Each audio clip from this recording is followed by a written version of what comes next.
Should we abolish whiteness? It's an idea that's become very fashionable on the left. The idea of getting rid of white people is all around us. Comedians joke about killing whitey. When we say we want to kill whitey, we don't really mean we want to kill whitey, we do. But when we say we want to kill whitey, it's like... Artists are lavished with government grants to say mean things about white people. Politicians say the concept of white ethnicity is truly evil and urge people to only shop at black-owned businesses. Black-owned businesses. To support them, on the first Saturday of every month, try to shop in a black-owned business, take a picture of your purchases or the receipt and share on social media with the hashtag Black Pound Day. Well, good luck getting a swimming instructor. Academics train a new generation of students that white lives don't matter, and everyone gets sent on training to abolish whiteness. All white people are racist. So I put this up because I really want any white person in the room to know up front that this is what we're dealing with, that it's not going to be this coddling of white tears and what that looks like. We're not going to discuss, oh, maybe some of us have worked it out. No, you're always going to be racist, actually. Celebrities such as Candice Carty-Williams won't date white men anymore. On behalf of white men, all I can say is, oh no, please, I beg you. White people are openly despised. What exactly are white people superior at? Insecurity, pretending, fear, being fearful of nothing, being ignorant, blame, letting their egos control their every move, superior at being dicks. But if any white people dare resist, dare to push back by saying it's okay to be white, then they're committing a hate crime and they're locked up. But are left-wing people correct? Is racial genocide a good idea? Well, luckily, we know there are many places in the world where whiteness has been abolished. Haiti, Liberia and Zimbabwe have all tried this experiment. Did it deliver the utopia that academics and diversity coordinators promise? Well, it really depends on how you feel about grotesque poverty, famine, rape and cannibalism. Gangs are fighting it out on the streets and eating each other. Till the real meat. Every day you like to eat it every day. Whenever you see their bodies found somewhere or maybe drowned in the river, genital parts are taken off. Some legend added that the female genital is prepared in a way where the man can put it in his wallet and carry it around. You might think that these things are bad, but that sounds like you're projecting colonialist whiteness. I'll look at what happened in Haiti, Zimbabwe and Liberia in a moment, but first let's look at the anti-white racism that somehow managed to work its way right through our society. And before I look at that, if you've been watching my videos, you'll know that media outlets are becoming more and more biased. Remember when CBS edited an interview with Kamala to make her sound less stupid? Toughest editing job in the world. Look how the same story is reported as a good thing by one side, with Democrat New York mayoral candidate, radical leftist Zoran Mamdani, described gushingly as the future of the Democrat Party by the left-wing Leaver, while the right-wing Gateway pundit share calls for him to be deported and claim he supports terrorists. That's why I've been using Ground News to help me research. They don't just collate all the stories I need to know. At a glance, they show a really handy summary, all the coverage and the bias. You can follow along at ground.news/Leo. They let you know how big a pinch of salt to take with each article. So I was delighted when they got in touch and said, Leo, do you want some money to tell people about this? Because bias in the media isn't going away, it's getting worse. Look how the left cover Trump's deportation raids, with USA Today condemning racial profiling of weaponized immigration, while the conservative Daily News brag about Trump's ICE nabbing an Iranian army sniper living illegally in the US. I chose Ground News as a product to sponsor because I actually use it. It does the hard work for me. We need to start thinking about the news we consume the same way we think about the meat we consume, and Ground News is the equivalent of an overeducated waiter telling you the exact diet, family tree and maiden name of the cow you're eating. Go to ground.news/Leo or scan the QR code for an objective, data-driven way to read the news. Save 40% on the Ground News Unlimited Access Vantage plan with my link. It's not expensive, so you're not taking much of a gamble, and if you sign up, I get money so I can become rich and powerful and crush my enemies. Anyway, back to the video. The anti-white message is all through our culture. Films tell us that there is nothing more dangerous than a white man. What's the most dangerous animal on the planet?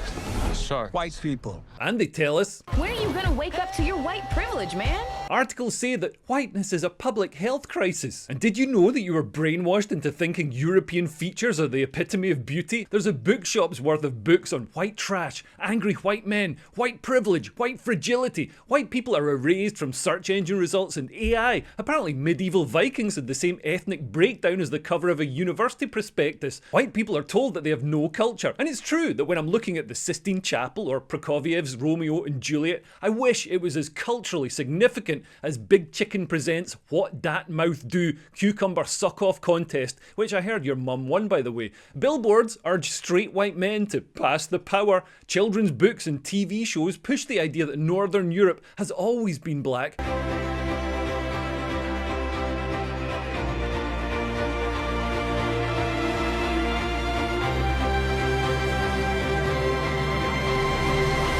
Sarah Jong from the New York Times tweeted, "Cancel white people. White people are only fit to live underground like grovelling goblins." And you know the artist I showed earlier who has the F white people installation? That's Dean Hutton.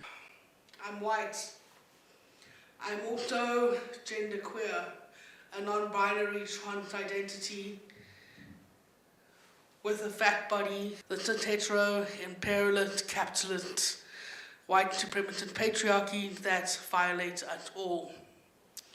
My use of the pronoun they, them, their. A queer transmedia artist based in South Africa, and for some reason funded by the Arts Council of Britain. That's right, white British people are taxed to pay for anti-white propaganda all round the world, not just in Britain. But while saying white people will get you an Arts Council grant, if you say White Lives Matter or it's okay to be white, then you're committing a racist hate crime and can be prosecuted like this guy, Sam Melia, was. I'll just read from the BBC reporting on his case. The court heard police searched Mr. Melia's house in Pudsey and found a label printer and stickers with slogans such as "It's okay to be white." Oh, what sort of monster thinks it's okay to be white? I would say that it's completely disrespectful for the community. I don't want to see this language on that sign. I don't want young people to see the language on the sign. I certainly don't want my grandchildren to read that. It's completely inappropriate. In recent weeks, and politicians are right on board with it. The next New York mayor, Zoltan, the fortune teller from Big, says he'll tax white people to pay for non-white gibs. Hey, at least he's being honest. Here's Dawn Butler from Britain's ruling Labour Party explaining why white people are worse than her because she's black. You are the wrong one, the violent one, the weird one, whereas I am the chosen one, because I am of the first ones. You see this skin I'm in, this beautiful mahogany brown, this skin you don't like, I believe. So why you try so hard to achieve by burning yourself in the sun? For me, there's no need, because I am the chosen one, for I am of the first ones. I know I'm black and beautiful, an African freedom fighter. My skin is my protection, and you, my friend, don't matter, because I am the chosen one, for I am of the first ones. And Dawn's colleague David Lammy said the reason that 13% of the prison are black while just 3% of the population are black is because white people are racist. I mean, there might be another reason that we're not looking at, David. The mayor of Camden called for people to only shop at black-owned businesses in the name of diversity. How is it diverse to only shop with one ethnic group? Even this week, Tony Blair's former top political advisor John McTernan said the concept of ethnic English is truly evil. Britain's current leader Keir Starmer booked himself on unconscious bias training, which is based on the idea that all white people are inherently racist. In the Labour Party, we are introducing that for all of our staff, and I'm going to lead from the top on this and do that training first. So I think everybody should have unconscious bias training. I think it is important. Let's have a look at some of this unconscious bias training. All white people are racist. So I put this up because I really want any white person in the room to know up front that this is what we're dealing with, that it's not going to be this coddling of white tears and what that looks like. We're not going to discuss, oh, maybe some of us have worked it out. No, you're always going to be racist, actually. So even when you're on your path to trying to figure out how to be a better human being, because I believe that white people are born into not being human, like that actually, instead of people of color and black folks being dehumanized, that actually everyone is dehumanized off rip within white supremacy, that y'all are born into a life to not be human, and that's what y'all are taught to do, to be demons. So white people aren't human, according to this literal land whale. Every part of the British state, including the police and the security services, discriminates against white people by blocking them for jobs, and this is done openly and celebrated as a good thing to do. In America, government COVID relief prioritised non-white recipients. White people had to be sicker than black people to get the same antiviral drugs, even though those drugs were invented by, you guessed it, white people. Hey, you're welcome. The city of Seattle ran a whites-only workshop for public sector employees on interrupting internalized racial superiority and whiteness, urging attendees to undo your own whiteness and feel guilt, shame and fear. It's everywhere. Corporations spend a fortune on diversity coordinators to coordinate all the diversity and make sure nobody's racist to each other, which is mad when you can just be racist for free. And anti-racism looks a lot like racism, with 1 in 6 hiring managers reporting being told to stop hiring white men. As the push to abolish whiteness gathered steam, almost all new corporate jobs in America went to people of colour, with only 6% going to white people. Our culture, our media is so indoctrinated into anti-whiteness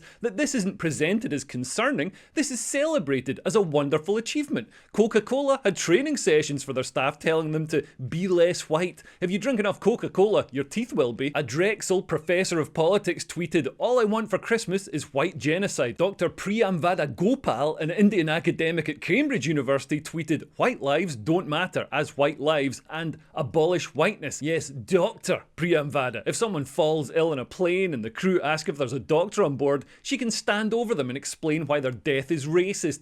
As with most people who lecture about white people's privilege, she's the product of immense privilege herself. She's the privately educated daughter of a diplomat and a member of the elite Indian Brahmin caste. She also has the privilege of being comfortable with outside toilets. If a white person tweeted this about a non-white race, they'd be jailed. Dr. Gopal was not jailed, she was promoted by Cambridge University. And Bahar Mustafa, who sounds like she should be guarding an enchanted cave in Arabia, was the Goldsmiths student diversity officer and tweeted urging people to kill all white men. This was defended as funny and thought-provoking. Yeah, well, it's provoked a few thoughts in my head. Bahar is now the digital youth program coordinator for Cystic Fibrosis Trust, so be sure to increase your donations. Listen, all charities are full of this nonsense, so cancel your donations, sign up to my Patreon instead, and help to keep a needy Scotsman in shortbread and cans of special brew. These academics certainly make whiteness sound very bad. The leading black intellectual Dr. Shola Moss Shogbamimu says, "Whiteness is the reason Lucy Letby evaded justice. They believed her tears and denials, even though evidence said otherwise, for no other reason than she's white. A black or brown nurse would have been reported to the police immediately and sacked for suspicion."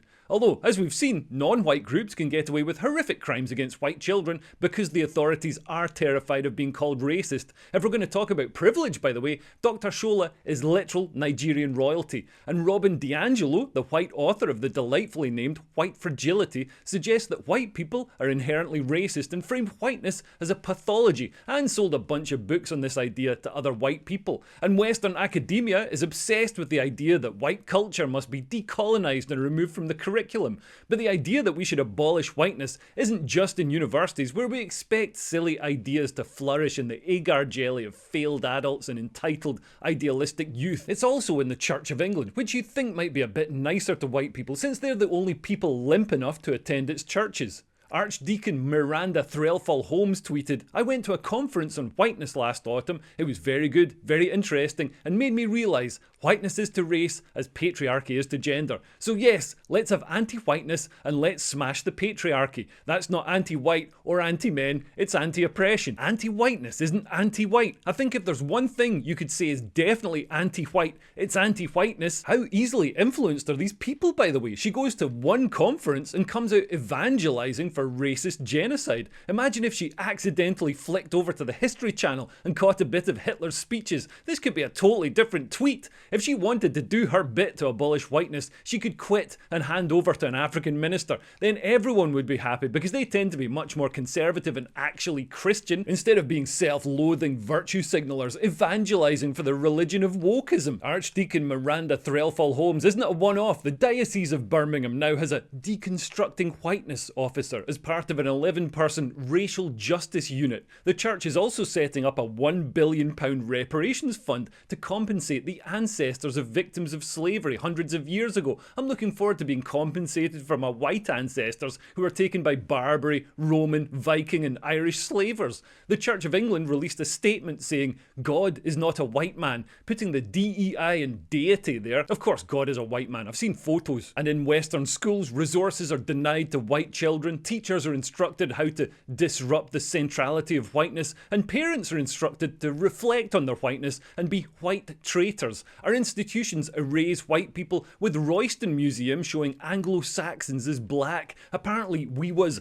Anglo-Blacksons, possibly from Anglo-Desh. But am I overreacting? Normies say that, ooh, but surely when all these academics and politicians say they want to abolish whiteness, they don't mean it. They just mean abolish white cultural behaviours like being able to form a queue or turn up on time or listen to music on public transport through headphones instead of your phone's main speaker, or establish a functioning civilization. I'm afraid not. They're pretty clear that yes, diversity is about getting rid of white people, and that's a good thing. Look what they openly say in Harvard magazine. Abolish the white race. The goal of abolishing the white race is on its face so desirable that some may find it hard to believe that it could incur any opposition other than from committed white supremacists. Oh, I'm sorry for wanting to exist. I didn't realise that me being allowed to breathe was white supremacy. Probably one of the best adverts for white supremacy I've seen, because I quite like breathing. Sorry if that's racist. Here's the academic Zeus Leonardo of Berkeley University putting it in no uncertain terms. Right? And so that's why I'm coming up with this recent understanding that to abolish whiteness is to abolish white people. And that's very uncomfortable perhaps, but it asks about our definitions of what race is and what racial justice might mean. And you can see in real time right now how it's spilling over into the murders of white people in South Africa who are fleeing because anti-white rhetoric of politicians is driving their persecution. But even when they get to the West, the organisations that help refugees refuse to help them because they're white. The refugee organisations aren't actually refugee organisations, they're anti-white organisations who want to bring in black people to help abolish whiteness in the West. Although at the same time as they say whiteness should be abolished, they say that whiteness doesn't actually exist. The Guardian says that whiteness is a racist invention, and before the 17th century, people did not think of themselves as belonging to something called the white race. Yeah, that's because before the 17th century, white people generally only saw other white people. People now don't think of themselves as belonging to the one-headed race because there hasn't been a sudden influx of two-headed people, although I'm sure the Labour Party are working on it. Funnily enough, this kind of undermines the left's claims that Britain has always been a high immigration country full of sub-Saharan Africans. Immigration tended to be low and from nearby countries prior to the invention of cheap mass travel, which was, of course, invented by a white man. It's so unpopular to be white these days that some people are transitioning, like Rachel Dolezal, who caused uproar when it was revealed that the black rights activist was actually white herself and had turned herself black using spray tan and by giving herself a Klingon-esque hairline that starts halfway to the back of her head like that UK Somali rapper. But as our media class ask, why is it a problem? If you look at parts of Dagenham, the white British population has reduced by 50% in the last 25 years. Is that a problem? So I think, well, the pace of change is immense, and people are sick of that. People want to see mass migration ended. They want to return to the levels of immigration that we have enjoyed as a country. Why is it a problem if the percentage of white people has fallen or risen?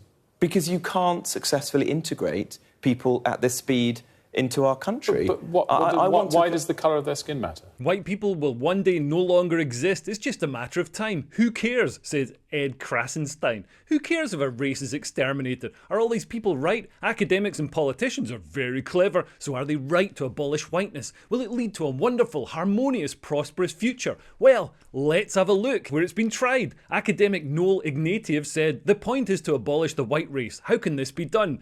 Well, Haiti managed it. At one time, Haiti was the crown jewel of the French colonial empire, the most profitable colony in the world, producing a huge portion of the world's sugar and coffee. It now ranks among the poorest nations in the world, and thanks to its lawless state and starving population, produces a huge portion of the world's barbecued human testicles. Haiti's original wealth was generated through the brutal enslavement of Africans under French rule, and no one disputes the cruelty of that system, especially Brits who ended slavery. No, you're welcome, Dr. Shola. No need to thank us. The Haitian Revolution started in 1791. Although it's portrayed by the left as a simple slave uprising killing white oppressors, Haitian society was more complex than this, with a layer of free black Haitians, who often owned slaves themselves, positioned above the whites, who were themselves separated by class and European origin, with French hated the most, some things never change, and some other nationalities respected for sometimes siding against the French. After independence in 1804, Jean-Jacques Dessalines, Haiti's first head of state, ordered the massacre of nearly all remaining white people on the island, including women and children. His rallying cry was, "Leave nothing white behind you." To give you an idea of how much these guys hated white people, Dessalines' secretary, Boiron Tonnerre, stated, "For our Declaration of Independence, we should have the skin of a white man for parchment, his skull as an inkwell, his blood for ink, and a bayonet for a pen." He was born in the wrong era. He should have been a professor at Harvard. Approximately 3,000 to 5,000 whites were killed in the 1804 Haitian massacre. The new Haitian constitution banned whites from owning property or becoming citizens, the first explicitly race-based ban in the New World. Even sympathetic white allies who had supported the revolution were expelled or murdered. And what was the outcome of abolishing whiteness in Haiti? Was it good for the country? Well, they destroyed its administrative class. Almost all professionals, merchants and technicians were either white or mixed race. Their removal created a power vacuum and led to the collapse of the bureaucracy that maintained society, and it shut Haiti off economically. By annihilating the white planter class, Haiti lost the expertise and international relationships necessary to maintain large-scale agriculture and trade, and it brought international isolation. Western countries viewed the racial violence with horror. France demanded reparations in 1825 for its lost property, a debt that crippled Haiti's economy for a century. Haiti was born from the same racial vengeance preached by today's academics and diversity coordinators, the deliberate ideological abolition of an entire race. This might have been seen as seeking justice in the aftermath of slavery, but as a founding principle of statehood it was poisonous. Compare this with the United States, which abolished slavery without eliminating an entire race from its citizenry. And look at the States now compared to Haiti, which has had over 30 coups since independence. I know I'm Scottish, by the way. When I say coups, I'm talking about the military overthrow of government, not bovines. Haiti now has chronic poverty with per capita GDP below $1,400. That's worse than Birmingham. And there's environmental degradation, poor land management, and slash and burn agriculture, which was once managed by white people, have devastated Haiti's forests and farmlands. Nearly 20 years after the last semblance of stable governance, Haiti has descended into what can only be described as a warlord-run narco-state. According to the UN, over 80% of Port-au-Prince, the capital, is now under the control of heavily armed gangs like G9 Family and 5 Seconds. They sound like rap groups from Croydon, who operate with impunity in Haiti's lawlessness, extorting, kidnapping and executing civilians at will. The government of Haiti is effectively non-existent. Prime ministers have fled. Elections have been postponed indefinitely. With police outgunned and demoralised, gang leaders control everything. Gang warfare has included beheadings, lynchings, and the mass rape of schoolgirls as a form of intimidation. Sometimes the murders take place on the advice of voodoo priests. In March 2024, gangs attacked the National Penitentiary to free over 4,000 of their gang members. Haiti is now the only country in the Americas where famine conditions are present. Cholera has re-emerged due to sewage flooding, which also prevents bodies from being buried. It's so poor that some militants are reduced to using bits of wood that look a bit like guns. Left-wing people will literally look at that guy and ask, how quickly can we get him to London to enrich us? And Haitians make mud pies to eat from dirt mixed with salt and fat. Haitian society seems to be based around the things that I did when I was 5. To get to the basketball court, which acts as a preparation area for the dirt cookies, you have to cross this open sewer, which is littered with animal parts and trash and other nasty things, to get to an area where the cookies are laid out to dry out in the sun.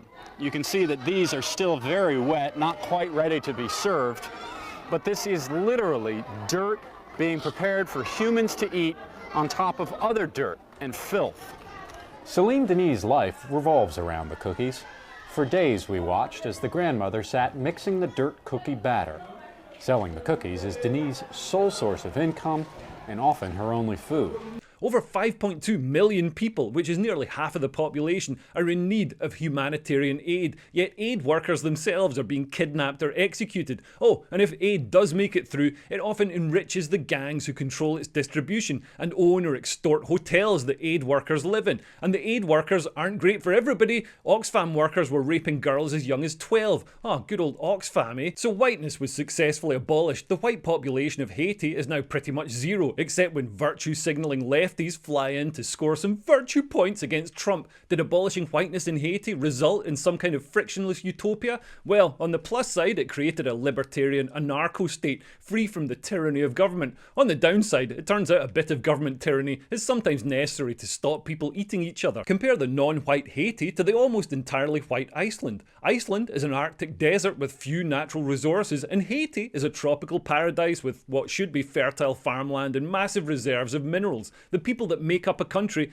decide if it succeeds or not. I should caveat this by pointing out that I'm a comedian, not a historian, but this probably makes me better at recounting history because I don't need to revise history to match modern ideology or risk losing my job. I don't have a job to lose. So abolishing whiteness didn't work in Haiti. What about Zimbabwe? Europeans arrived in this area hundreds of years ago and even baptised the Mwene Matapa, or emperor, in 1569. As part of the British Empire, it was known as Rhodesia and prospered, with productive farms making it the breadbasket of Africa. When Zimbabwe gained independence in 1980, after a protracted guerrilla war, there was hope. The newly elected president, Robert Mugabe, here he is, dressed as a backing singer for Shaka Demus and Pliers, called for racial reconciliation, making him significantly less anti-white than your average Guardian journalist. For a time, it worked. Good infrastructure, fertile soil, and well-run farms meant it maintained a stable currency, functional institutions, and a strong economy thanks to its exports of maize, cotton, beef, tobacco, sugarcane, and roses. But by the late 1990s, Mugabe's regime had grown corrupt and unpopular. I know, a corrupt African leader. I'm as shocked as you are.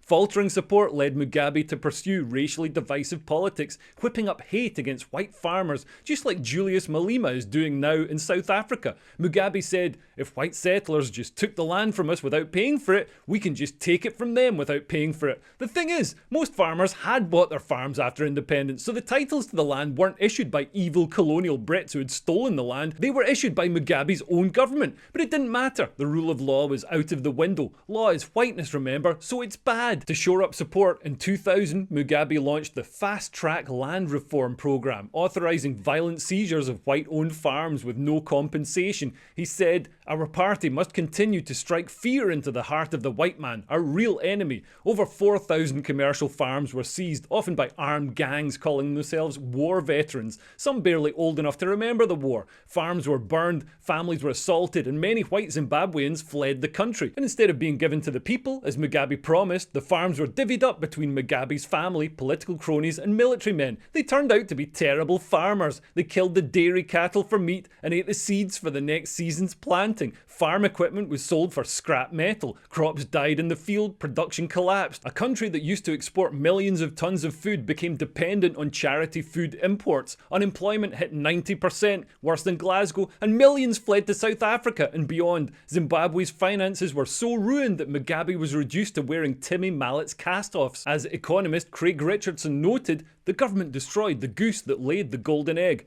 And by the way, it was a white goose. Hyperinflation exploded, peaking at 89.7 sextillion% per month. I mean, say what you want about Mugabe, but he made everyone a trillionaire. Who doesn't want to be a trillionaire? Persecuting white people turned out to be bad for black people too. So, abolishing whiteness didn't work in Zimbabwe either. What about Liberia? Liberia is the only country in the world where you're denied citizenship if you're white. You have to be black and preferably born in Liberia. The country was created in the early 19th century as a project of the American Colonization Society, which believed that African Americans would face better chances for freedom and prosperity in Africa than in the United States. Well, they got that wrong. Between 1822 and 1861, more than 15,000 African Americans, along with over 3,000 Afro-Caribbeans, relocated to Liberia. The plan was a republic founded by freed black Americans rooted in Western ideals, Protestant ethics, and the rule of law. A nation in Africa, but advanced and prosperous. Wakanda forever. It worked for a while. For over a century, this elite class, the Americo-Liberians, governed the nation with a steady, if somewhat insular, hand. Alongside Alongside Ethiopia, Liberia was one of only 2 African nations to retain its sovereignty throughout the European scramble for Africa when most of Africa was colonised. During World War II, it aligned with the United States against Nazi Germany, which led to American investment in Liberian infrastructure, boosting its economy and development. Liberia was a proper country, a founding member of the League of Nations and the United Nations. However, Liberian society was divided, with the small elite of Americo-Liberians running everything and the native Liberians seen as an underclass. The Americo-Liberians adopted Western dress, Christianity, English language and American-style institutions. As one of today's professors might say, they had internalized whiteness, and they were seen by the indigenous Liberians as foreign occupiers, culturally alien and socially aloof. Then, in 1980, a military coup led by Master Sergeant Samuel Doe, an indigenous Liberian, overthrew the Americo-Liberian government. When the regime fell, it wasn't just a power shift, it was a cultural revolution. Liberia had abolished not just whiteness as a skin colour, but whiteness as a civilizational framework, order, hierarchy, due process, literacy, professionalism. These were all viewed as colonial vestiges to be destroyed and replaced with something authentically African. The result was one of the bloodiest collapses in African history. The years following the coup saw a series of authoritarian regimes, rampant corruption, and 2 devastating civil wars between 1989 and 2003, resulting in the deaths of approximately 250,000 people and the displacement of way more. The nation's infrastructure was decimated and its economy collapsed, leading to widespread poverty and reliance on foreign aid. I'm seeing a pattern emerge here, guys. As a warning sign of where the West is headed, one of the Liberian warlords was General Butt Naked. He raised his own militia of mostly child fighters known as the Naked Base Commandos, who were known for going into combat wearing no clothes. Other Liberian soldiers would wear fright wigs and women's dresses, even a wedding gown, sort of like a pride parade with AK-47s and cannibalization.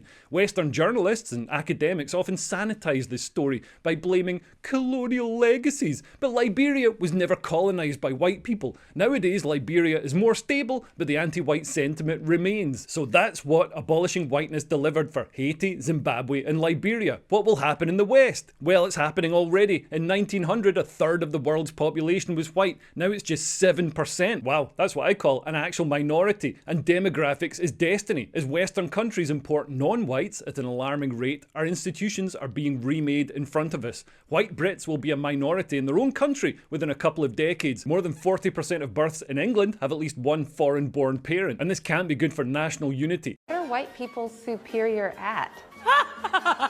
What exactly are white people superior at? They're real good at violence. Violence. Genocide. It's like stealing people's lives just because they feel like it. If you are white and you know this is happening and you say nothing, then you're a killer too. What exactly are white people superior at? Oppression. Gaslighting. Lack of empathy. Intellectualizing oppression. Did I say oppression? What exactly are white people superior at? Taking what's not there. Taking shit. Taking our ideas. Copycatting. Gentrification. Appropriating things that do not belong to them. Taking over other people's cultures and making you believe that they invented it. Maybe they're thinking of it as repurposing. It's like recycle and repurpose. As my grandma would say, them white folk, they'll take it if you don't copyright it. They are very good at destruction of land, destruction of people, destruction of humanness. Republican, whether you're Democrat, whether you're conservative, like white people are really good at upholding white supremacy. It's so dumb. We had a post-racial society. Growing up, I and everyone I knew saw racism as bad and adopted Martin Luther King's ideals of treating people according to the content of their character rather than the colour of their skin. Yes, we could see that certain demographic groups had a tendency to exhibit certain characteristics, but we also recognised that for society to function and be as happy as possible, it was best to just try and get along. But instead of us all getting along, the left pushed way past this, re-racialised everything and demonised white people. They slapped away the olive branch and basically forced white people to start mobilising along lines of racial identity, like other demographic groups do, and the dreams of Martin Luther King started to falter on the rocks of reality. Nothing has red-pilled me more on immigration than seeing second and third generation immigrants resolutely identify with the tribal issues and values of their homelands instead of becoming culturally British. Voting under multiculturalism is an ethno-cultural headcount. This presents an existential risk to the West, with a growing military threat from Russia and China, Western nations want to rebuild their armies. But in a fractured, multicultural society, who will go overseas and spill their blood to defend land that they've been told they have no claim to? Who will die to protect people back home who hate them? Who will leave their families while grooming gangs operate with impunity and our open borders allow unlimited numbers of men to flood in? Any patriotism has been beaten out of us. We have no nation to protect. And internal tensions threaten civil conflict as indigenous Brits start to revolt against the experiment in open borders, creating an island of strangers, to quote Keir Starmer. And why would you want to abolish whiteness? White people are measurably the least racist people in the world. A study in America found that white people were the only racial group that didn't massively favour their own race. Analysis of anti-Semitism in New York showed that 97% is from other minorities, not white people. We abolished slavery and we invented almost everything. And look at what's being abolished. The ideology states that whiteness means things like meritocracy, objectivity and individualism. These are the values that delivered the modern world. Without them, the economy and society will fall apart. This whole abolish whiteness thing is a cover for abolishing capitalism and installing communism, and I can't believe white people have fallen for it. If you think it won't end in bloodshed, look at how the October 7th attacks by Hamas were celebrated as anti-white decolonialism by the same people pushing to abolish whiteness now. So, should we abolish whiteness? Man, I wouldn't start with whiteness. Whenever whiteness is abolished, it's not being done to help black people. It always ends in famine, war and death. It's being done to give a few people power. We should abolish shiteness. Anyway, thanks for listening. If you want to support me making these videos and get early access and no adverts, then sign up to my Patreon. And speaking of adverts, go to ground.news/Leo or scan the QR code for an objective, data-driven way to read the news. Save 40% on the Ground News Unlimited Access Vantage plan with my link. It's not expensive, so you're not taking much of a gamble, and if you sign up, I get money, and you know how much I love money, so sign up now. Anyway, thanks for listening. I've been Leo Kears. Bye. Bye-bye.